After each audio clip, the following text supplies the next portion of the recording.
Hoje vamos falar sobre a abertura do segundo selo, que consta em Apocalipse no capítulo 6.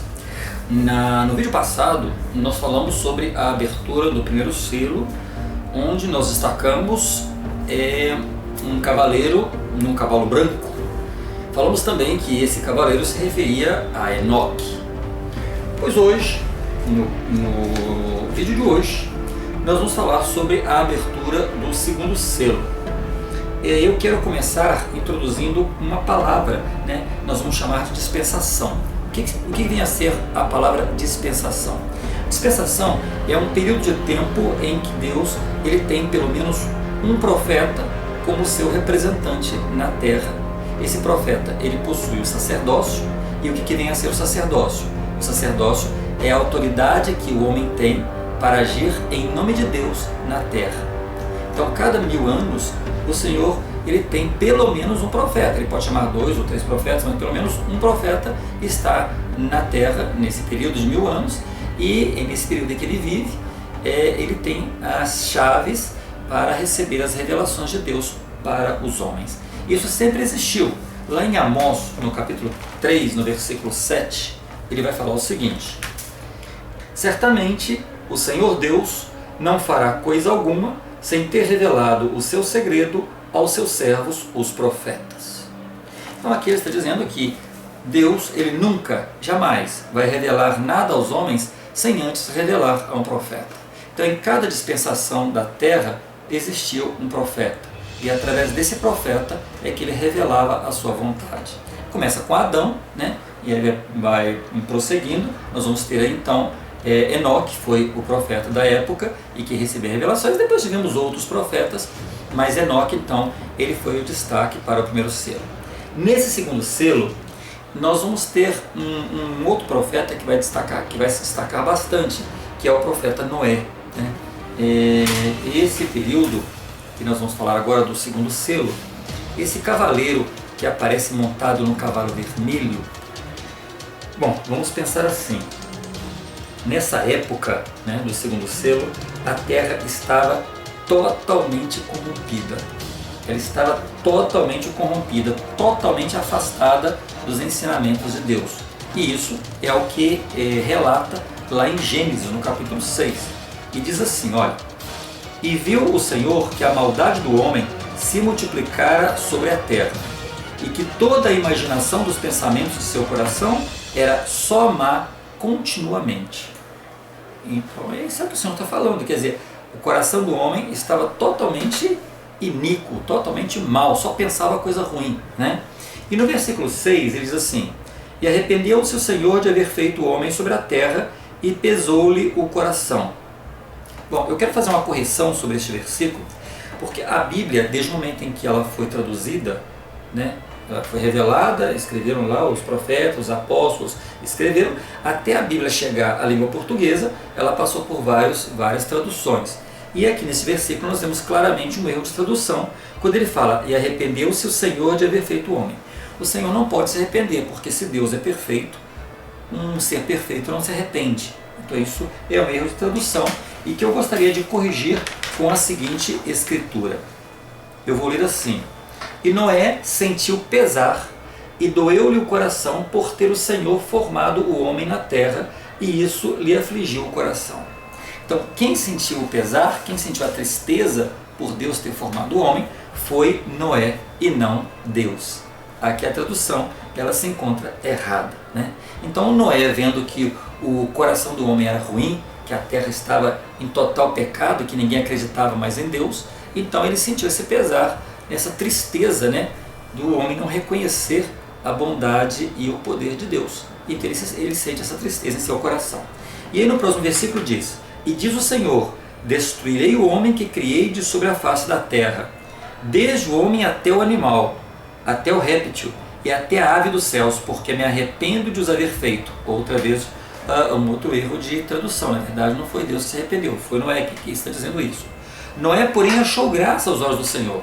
Então, diante de toda aquela bagunça, aquela iniquidade, todo o pecado por toda parte, Noé era uma das poucas pessoas que mantinha o seu coração fiel a Deus.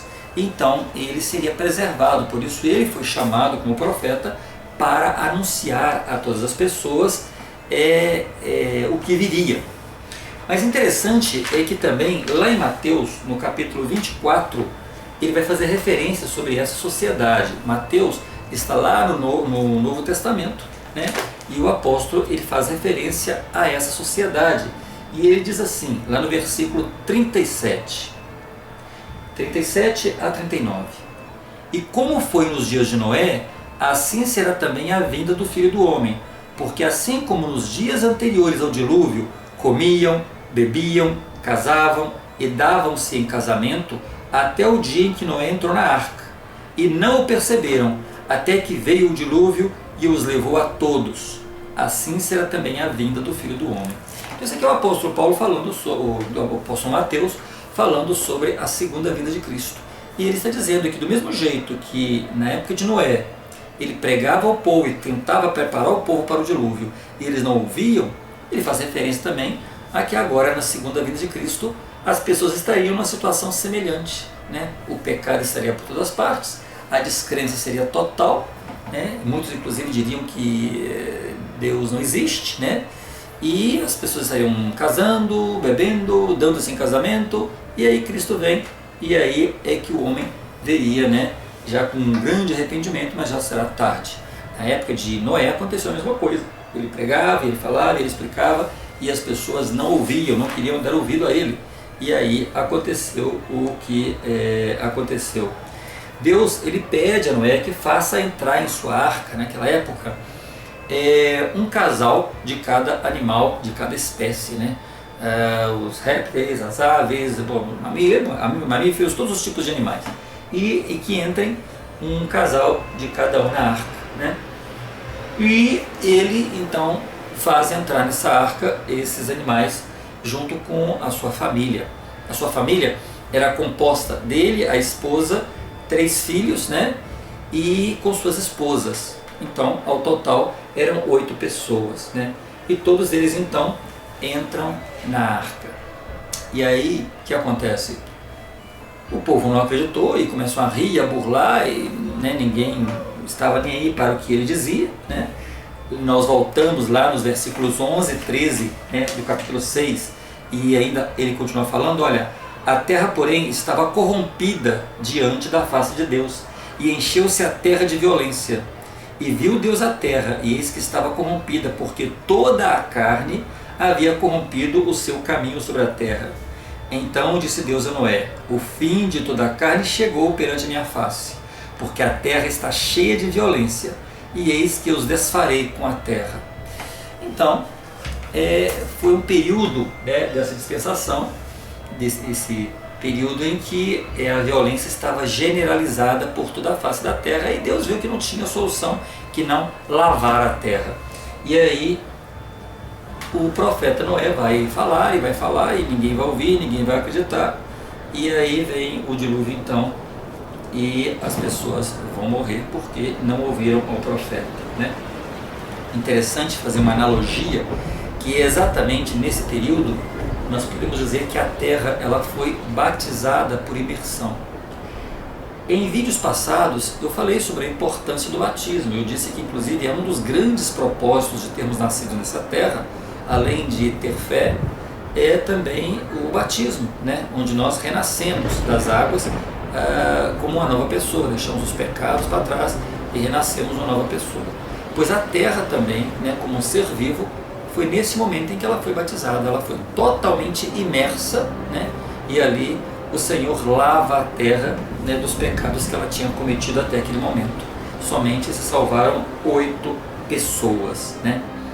Mas esse cavaleiro que não consta nas escrituras e que a gente faz referência e que eu disse que poderia ser Lúcifer, ou é Lúcifer ou um homem sanguinário que tem a morte nas mãos, porque a situação em que a terra se encontrava nesse período do dilúvio, ela estava propícia, né? Era uma terra em completa devassidão e muitas guerras e muitas destruições, e é exatamente o ambiente propício em que Satanás encontra para levar cativo as almas de muitos homens, as almas de muitas pessoas, né?